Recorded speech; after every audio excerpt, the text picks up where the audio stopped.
We're going to talk about an essay by the linguist Emile Benveniste.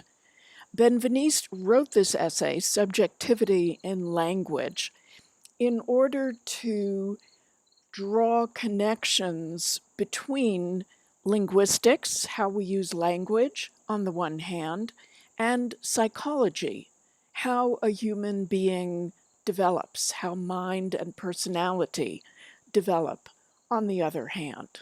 It's an important essay, and the slides that follow are keyed to passages in the essay so you can follow along. The first and very important question that Benveniste poses is the question of whether language is an instrument of communication. Is it a tool that we can pick up and use the way we might use a hammer to bang in a nail and to start to build a house? Benveniste answers the question saying that language is not simply a tool. We do use language. We put language to work. We produce discourse. Discourse is language in action. But on a more fundamental level, language is a capacity. It is a capacity that is specific to us as human beings. As such, language is part of what makes us human. It is a specifically human capability.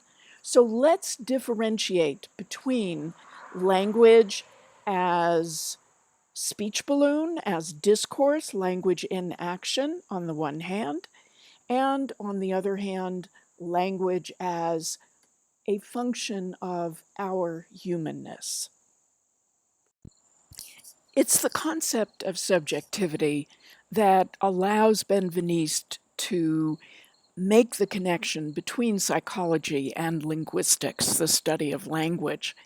He's really saying that we become subjects, develop subjectivity, once we can use language, which creates a psychic unity that we could think of as our identity, right? Something that's psychological that holds us together, that is made up of many different experiences, but transcends those experiences to go to the next level of creating a unified personality, an identity, a subjectivity.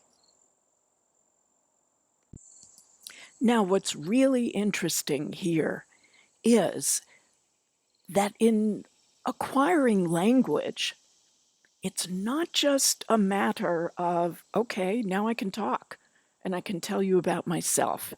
This is where pronouns enter into the picture in a very important way. Benveniste points out that a person becomes an I, acquires an identity, acquires subjectivity through the use of pronouns, which necessarily involves another person who is a you. So it's in relationship to an other or to others that we become who we are, that we acquire subjectivity. All languages use pronouns. All languages are intrinsically social. All languages involve relationships among members of a community. And nowhere is that relationship more apparent than in our ability to use pronouns. So what Benveniste is saying is that you could observe a small child entering human community through the acquisition of pronouns. If that little child learns only the pronoun I, well, they haven't really entered that community or acquired that language, have they? Every I implies a you. Every I becomes a you from the perspective of that other person when that other person speaks and uses the pronoun I. Pronouns are shifters. What does that mean? It means that in a conversation, who gets to use I, who gets to use you, is constantly shifting between the two speakers. So Benveniste points out that there is not a specific concept associated with a pronoun. In the same way, for example, that if I say tree, you'll think of a specific tree. Pronouns have no concept associated with them in that way. Rather, the pronoun is specific to the discourse, the act of using language in which it is to be found. It is specific to that interaction between a speaker, a sender of a message, and a receiver, the receiver of the message.